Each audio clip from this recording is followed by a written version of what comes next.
اچھا ڈاکٹر صاحب، آپ نے یہاں پہ علماء کی بات کی، دیوبند کی بات کی، اور ایک علی گڑھ یونیورسٹی کی موومنٹ ہے، ایک ہمیں دیوبند کی موومنٹ نظر آتی ہے. تو سوال یہ ہے کہ سر سید کی جو فکر ہے، جو پورا تھاٹ ہے، جیسا کہ آپ نے کہا آپ کے نزدیک وہ ایک مفکر ہیں، آپ ان کو مفکر زیادہ کہنا بجائے ان کو ایک اسکالر یا عالم دین، ریسرچر بھی چلے آپ کہہ سکتے ہیں، ایک مورخ بھی، ہسٹورین بھی ٹو سم ایکسٹینٹ. تو کویشچن یہ ہے کہ ان کی فکر کی بنیاد کیا ہے، اور خاص طور پہ جب ہم اس کو کمپیئر کرتے ہیں وہ جو دیوبند کی جو تحریک تھی اس سے، یعنی علماء کو کیا ان کی، پہلی بات تو یہ ہے کہ ان کی فکر کی بنیاد کیا ہے، پھر علماء کو ان کی فکر سے اختلاف کیا ہے کہ جس کی وجہ سے اتنی ان کے بارے میں یعنی فتاوے بھی ان کے اوپر فتوے بھی لگے، ان پہ بہت زیادہ، اور اب تک کنٹروورسیز ان کے بارے میں چلتی ہے، اور بڑے سخت ان کے الفاظ کے ساتھ ان پر تنقید کی جاتی ہے. تو آپ کے خیال میں ان کی بنیادی فکر کیا ہے، اور اس فکر سے علماء کو اختلاف کیا ہے بنیادی طور پہ؟ دیکھیے بیسیکلی ان کی فکر کے لیے جو لفظ استعمال کیا گیا نا وہ نیچر کا ہے، یعنی کہا جاتا ہے کہ یہ نیچری ہیں، نیچرسٹ، مطلب اسی سے نیچریت، یعنی نیچریت ان کے فلسفے کو کہا جاتا ہے اہل علم کے حلقے میں. تو نیچر سے یہ لفظ لیا گیا، یعنی ہر چیز کو وہ کہتے ہیں کہ جی آپ نیچر کے مطابق دکھا دیں، یعنی قرآن مجید کی آپ اس طرح سے انٹرپریٹیشن کریں کہ وہ نیچر کے مطابق ہو جائے. یعنی ایک جو سائنس کا طالب علم ہے، اسٹوڈنٹ ہے، اس کو لگے کہ یہ جو کچھ میریکل ہے یہ کچھ نہیں ہے، بس یہ فزیکل لاز کے مطابق ہے. مثال کے طور پہ وہ یہ کہتے ہیں کہ یہ جو حضرت موسیٰ علیہ السلام کا قصہ ہے قرآن مجید میں، کہ حضرت موسیٰ علیہ السلام اپنی قوم کو لے کے آئے اور سمندر جو ہے اس کے اوپر عصا مارا تو پانی پہاڑوں کی طرح جو ہے وہ کھڑا ہو گیا. تو وہ کہتے ہیں بیسیکلی یہ مد و جزر تھا. اچھا، جب حضرت موسیٰ علیہ السلام آئے تو پانی جو ہے وہ نیچے اتر گیا، جیسے سمندر کی لہر ہے نا. مد و جزر کا مطلب یہ ہوتا ہے کہ لہر جو ہے وہ چڑھتی ہے پھر واپس جاتی ہے. تو وہ لہریں جب پیچھے گئی ہوئی تھیں تو حضرت موسیٰ اپنی قوم کو لے کے نکل آئے، اور جب فرعون نے اپنا لشکر ڈالا تو وہ پانی جو ہے وہ واپس آیا. تو مد و جزر اب کیا ہے، اب اس کو ایک سائنسی ذہن جو ہے کہتے ہیں یار یہ تو ایک عام سی چیز ہے. اس کو اب انہوں نے ایک جو میریکل تھا، ایک معجزہ تھا، اس کو انہوں نے اس کے مطابق ثابت کر دیا کہ جی یہ فزیکل لاز کے عین مطابق تھا. ٹھیک ہے. اسی طرح سے حضرت عزیر اسلام کا قصہ جو ہے وہ ہمیں قرآن مجید میں ملتا ہے کہ ان کے بارے میں اللہ تعالیٰ نے کہا کہ ان کو اللہ تعالیٰ نے 100 سال تک جو ہے، جب وہ ایک بستی سے ان کا گزر ہوا تھا تو انہوں نے کہا تھا اللہ تعالیٰ آپ اس بستی کو کیسے زندہ کریں گے، تو اللہ تعالیٰ نے ان کو 100 سال کے لیے وفات دے دی. پھر 100 سال بعد اللہ تعالیٰ نے ان کو زندہ کیا. تو اس میں قرآن مجید کی آیات ہیں فَأَمَاتَهُ اللَّهُ مِائَةَ عَامٍ ثُمَّ بَعَثَهُ، کہ اللہ تعالیٰ نے جو ہے وہ ان کو 100 سال بعد جو ہے وہ ان کو 100 سال کے لیے ان کو وفات دے دی، پھر ان کو زندہ کیا. پھر ان کا ایک گدھا بھی تھا جو ہڈیوں کا ڈھانچہ بن چکا تھا، اس کو اللہ تعالیٰ نے ان کے سامنے کھڑا کیا. تو وہ کہتے ہیں یہ سب ہوا ہے لیکن یہ خواب میں ہوا ہے. اچھا، ہاں، یہ ان کا ایک ڈریم تھا، انہوں نے اپنا ایک خواب بیان کیا کہ اس طرح سے جو ہے نا وہ اللہ تعالیٰ نے ان کو ایک خواب دکھایا. اسی طرح وہ یہ کہتے ہیں کہ یہ جو ہے بنی اسرائیل کے بارے میں کہ اللہ تعالیٰ نے ان کو سزا کے طور پہ بندر بنا دیا تھا، کونوا قردۃ خاسئین، اللہ نے کہا کہ تم ذلیل اور خوار بندر ہو جاؤ. تو اسی طرح سے ہمارے مفسر نے انٹرپریٹ کیا ہے. اور حضرت عبداللہ ابن عباس رضی اللہ عنہ کہتے ہیں کہ 3 دن تک وہ بندر زندہ رہے، پھر اس کے بعد ان سب بندروں کو مار دیا گیا. اچھا، تو بنی اسرائیل میں سے ایک قوم تھی، اللہ نے ان کے اوپر جو ہے یہ عذاب نازل کیا کہ ان سب کو بندر بنا دیا گیا.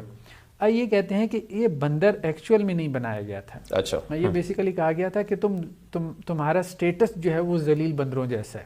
اچھا، مطلب اس طرح سے اس کو انٹرپریٹ کر لیتے ہیں، اس کو کسی طرح سے مطلب لاجیکل جو ہے وہ بنا لیتے ہیں. اسی طرح بنی اسرائیل کے ایک واقعے کا تذکرہ ہے قرآن مجید میں کہ ایک شخص نے جو ہے وہ کسی دوسرے کو قتل کر دیا. اب قاتل کا علم نہیں ہو رہا تھا تو اللہ تعالیٰ نے کہا کہ ایک گائے ذبح کرو. اسی سے سورہ بقرہ کا نام بقرہ پڑا ہے. اس گائے کا جو اس کو تم نے ذبح کیا اس کا ایک ٹکڑا مقتول کو لگاؤ گے تو مقتول کیا ہو جائے گا؟ زندہ ہو جائے گا. یہ قرآن مجید میں ہے. تو اللہ تعالیٰ اس پہ کہتے ہیں کذالک یحیی اللہ الموتیٰ، اسی طرح اللہ تعالیٰ مردوں کو زندہ کرتے ہیں. اللہ تعالیٰ نے ان کو ایک نشانی دکھانی تھی بنی اسرائیل کو. تو یہ کہتے ہیں کہ یہ اس طرح سے نہیں ہوا.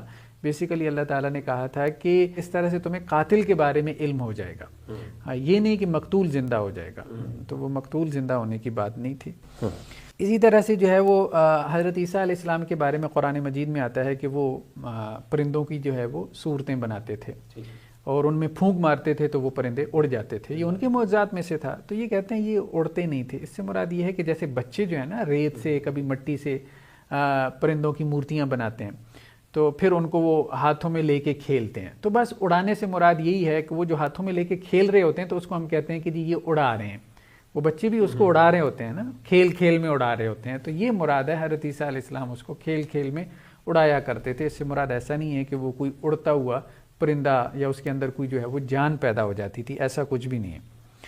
اسی طرح سے وہ یہ کہتے ہیں کہ جی یہ جو حضرت موسیٰ علیہ السلام کے عصا کا تذکرہ ہے کہ انہوں نے عصا پھینکا اور وہ جو ہے نا وہ اژدہا بن گیا, تو یہ بیسیکلی تخیل تھا, تخیل میں ایسے ہوا تھا, ایکچول میں ایسا نہیں ہوا تھا.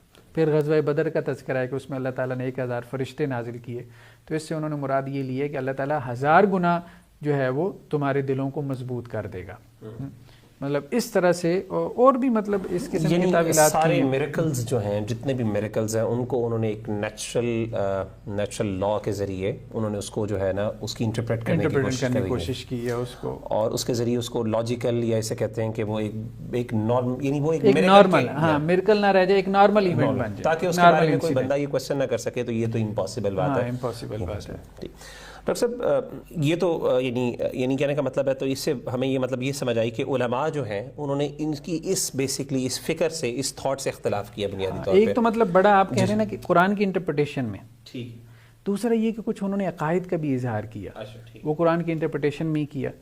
جیسے انہوں نے کہا ملائکہ کچھ بھی نہیں ہے, ملائکہ مطلب کوئی مخلوق نہیں, یعنی جو ہمارے اسینشیل بلیفز ہیں ان کے اندر بلیف ان اینجلز ہے, ایمان بالملائکہ ہے. وہ کہتے ہیں ملائکہ بیسیکلی جو ہے وہ فورسز آف نیچر ہیں, یہی فزیکل لاز ہیں جن کو اللہ تعالیٰ نے جو ہے وہ. اسی طرح جنات کے بارے میں کہہ دیا یہ کچھ بھی نہیں ہے, جن کا مطلب ہوتا ہے چھپا ہوا, چھپی ہوئی مخلوق. تو یہ بدو لوگ ہوتے تھے, پہاڑوں میں جا کے چھپ جاتے تھے, تو ان کو قرآن مجید نے جنات کہا ہے. اسی طرح جو ہے وہ جنت اور جہنم کے بارے میں کہہ دیا کہ یہ سٹیٹس ہیں. اچھا, ہاں یہ حالت ہے, یہ کیفیات ہیں انسان کی. تو لیکن یہ کوئی ایسا نہیں ہے کہ کوئی مادی فزیکل کوئی جنت موجود ہو جس کے اندر جو ہے وہ انسان جائیں گے, راحت پائیں گے, کوئی حوریں ہوں گی, کوئی یہ ہوگا وہ ہوگا.